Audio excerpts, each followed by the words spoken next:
अस्सलाम वालेकुम। उम्मीद करती हूँ आप सब खैरियत से होंगे, खुशबाश होंगे, मज़े में होंगे इंशाल्लाह। और आप देख रहे हैं उम्मेमन फूड। और आज आप यहाँ पर सीखेंगे कि मैं कैसे मगज़ मसाला बनाती हूँ। तो आज मैं आपको बछिया के मगज़ का मसाला बनाना सिखाऊंगी। बहुत ही कम मसालों के साथ ये बन जाता है। जो घर में रूटीन के मसाले मौजूद होते हैं उसी से हम बना लेते हैं और बहुत ही लजीज बनता है। और यहाँ पर आज आपको ये भी सिखाऊंगी कि आप मगज़ को किस तरह साफ़ कर सकते हैं।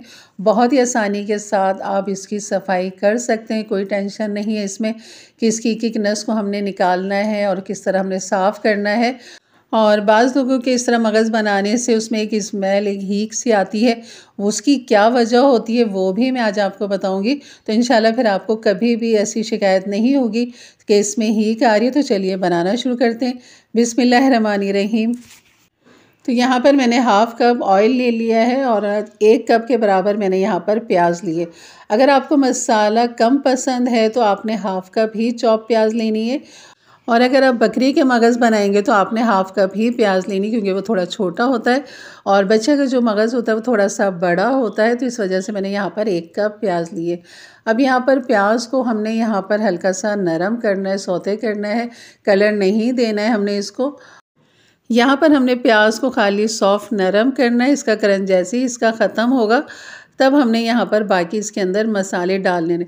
तो आप देख सकते हैं कि प्याज का कलर भी चेंज हो रहा है और ये सॉफ्ट नरम ट्रांसपेरेंट हो चुका है और इसके किनारे भी अब गोल्डन होने लगे। तो बस यहाँ पर जो है ना, ये देख सकते हैं आप। बस यहाँ पर डाल देंगे अब अदरक लहसुन का पेस्ट 1 टीस्पून भर के।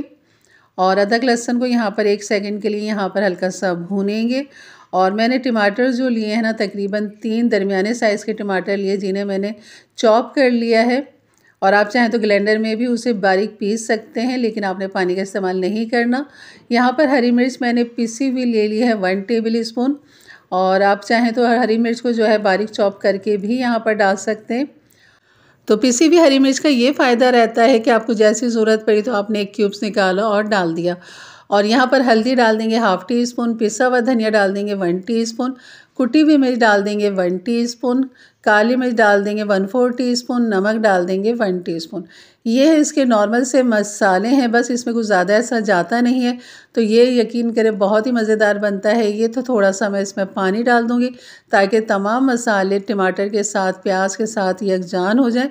और हम इसे ढक देंगे 5 से 7 मिनट के लिए और हल्की आंच पे आपने इसे पकने के लिए रखना है। तो यहाँ पर आप देख सकते हैं ऑयल इसका अलग हो रहा है। तो बस यहाँ पर मसाला भी भुनाई की तरफ है। तो यहाँ पर खूब अच्छा सा इसे मिक्स करेंगे। और आप चाहें यहाँ पर दही का भी इस्तेमाल कर सकते हैं, 2 से 3 टेबल स्पून दही भी डाल सकते हैं यहाँ पर। और यहाँ पर ये मगज़ है, ये मगज़ मैंने इसको अच्छे से साफ़ कर लिया था। इसका तरीका भी मैं आपके साथ अभी शेयर करती हूँ। और यहाँ पर जो है आपने मसाले के अंदर यानी कि मगज़ डाल देना है सेंटर में और इस तरह मसाला इसके ऊपर चारों तरफ से लपेट देना है। और इसको फिर आप इसे ढक के हल्की आंच पे इसको पकने के लिए रख दें। बिल्कुल भी पानी का इस्तेमाल इसमें नहीं होगा, क्योंकि बहुत जल्दी ये पक जाता है, जैसे अंडा एकदम बन जाता है, लेकिन बस अंडे से थोड़ा सा ये देर में बनता है। और आप देख सकते हैं यहाँ पर मैंने इस 5 से 7 मिनट के बाद ढक्कन हटाया है। तो अभी मगज़ में थोड़ी सी कसर भी बाकी है, तो मैं इसके टुकड़े कर लेती हूँ यहाँ पर। और मसाला भी हमने चेक करना है कि नीचे तो नहीं लग रहा। तो आप देख सकते हैं कि काफ़ी आसानी के साथ इसके टुकड़े हो गए। और आपने बस यहीं पर इसको इस तरह छोटे छोटे से चंक्स बना लेने हैं इसके मसाले के साथ ही। और इसके अंदर आप कसूरी मेथी का भी इस्तेमाल कर सकते हैं, बहुत ही अच्छा फ्लेवर आता है। पिसा हुआ गरम मसाला और कसूरी मेथी जो है ना, आपने लाजमी डालनी है इसके अंदर, जो मैं आगे डालूँगी। तो बस अपनी मर्ज़ी के हिसाब से इसके चंक्स बना लीजिए और इनको खूब अच्छा सा यहाँ पर अब भून लेते हैं। बल्कि इसको मैं और तकरीबन 2-3 मिनट के लिए रख देती हूँ ढक के। और इसकी गार्निश की तैयारी कर लेते हैं, जिसमें हरा धनिया मैंने काट लिया है और हरी मिर्चें, मोटी वाली हरी मिर्च को मैंने गोल स्लाइस इस तरह कटिंग कर ली है।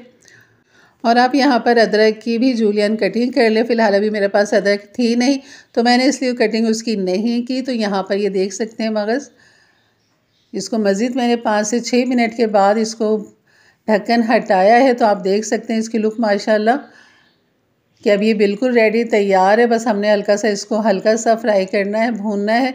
पानी का बिल्कुल भी आपने इस्तेमाल नहीं करना है। चंक्स को मैंने मज़ीद और थोड़ा सा छोटा छोटा सा कर दिया है ताकि मज़ीद बेहतर और अच्छा लगे, तमाम मसाले के साथ ही यकजान हो जाए। और अब यहाँ पर इसमें बाकी मसाले इसमें डाल देते हैं, जिसमें कसूरी मेथी है हाफ़ टी स्पून, ये पीस के मैंने रखी हुई है। और यहाँ पर ये है गरम मसाला हाफ़ टी स्पून। बस इनको खूब अच्छा सा यहाँ पर मिक्स करेंगे। फिर थोड़ा सा हरा धनिया, हरी मिर्च डालें और ये आपका बेहतरीन सा मगज़ फ्राई जो है ना बिल्कुल तैयार है। और यकीन करिए बहुत ही मज़ेदार बनता है। घर में आप रेस्टोरेंट में या ढाबा पे जाके जब इसे खाते हैं तो उससे लाख दर्जे बेहतर आप अपने घर में इस तरह बना सकते हैं। तो चलिए जी, यहाँ पर मैंने कर दी है गार्निश इसके साथ हरी मिर्च और हरी धनिए के साथ। इसे करते हैं मिक्स और ये हमारी हो चुकी है बेहतरीन सी तैयार मगज़ मसाला। और अब मैं आपको इसकी सफाई का तरीका बताती हूँ कि आपने कैसे इसको साफ़ करना है। जब आप बाज़ार से लेकर आते हैं तो आपने एक बाउल के अंदर खूब सारा पानी भरना है और उसके अंदर इस मगज़ को रख देना है आपने, यानी कि इतना पानी हो कि मगज़ पूरा उसमें डूब जाए। और आप उसको आधा घंटा, 1 घंटा, 1.5 घंटा, 2 घंटा पड़ा रहने दें। जितनी देर वो पड़ा रहेगा इतनी जल्दी उसकी सफाई भी हो जाती है। वो नसें पानी के अंदर जाके जो है ना फूल जाती हैं और आपको निकालना उनको बहुत आसान हो जाता है। तो जैसे ही वो हम सारी वेंस निकाल देते हैं, एक झिल्ली सी होती है ऊपर बारीक सी, वो भी आराम से निकल जाती है। और अगर कहीं ना कहीं वो रह जाती है ना तो उससे फिर आपकी हंडिया में स्मेल आती है और एक हीक सी आती है मगज़ की, जो अच्छी नहीं लगती। तो इसलिए इसकी सफाई का ख़ास आपने ख्याल रखना है। तमाम वेंस इसकी निकाल देनी है क्योंकि उसमें खून भरा हुआ होता है और पानी में जब हम डिप करके रखते हैं तो वो फूल जाती हैं, तो उसकी वजह से वो आसानी से बाहर आ जाती है। तो ये है इसका बहुत ही आसान सा तरीका इसकी सफाई का मगज़ का, चाहे वो गाय का हो, भैंस का हो या बकरे का हो। तमाम मगज़ की आपने इसी तरह ही सफाई करनी है। बस ये कि आपने डिप करना है, फिर उसके बाद आपने उसकी सफाई कर ली और आपने फिर इसी तरह बनाना है जैसे मैंने बनाया है। रेसिपी अच्छी लगी तो लाइक कर दीजिएगा। जाते जाते मेरे चैनल को ज़रूर सब्सक्राइब करके जाइएगा। तो इंशाल्लाह मिलते हैं फिर एक अच्छी नई रेसिपी के साथ। तब तक के लिए इजाज़त दें। अपना बहुत सारा ख्याल रखें, दुआओं में याद रखें। अल्लाह हाफिज़।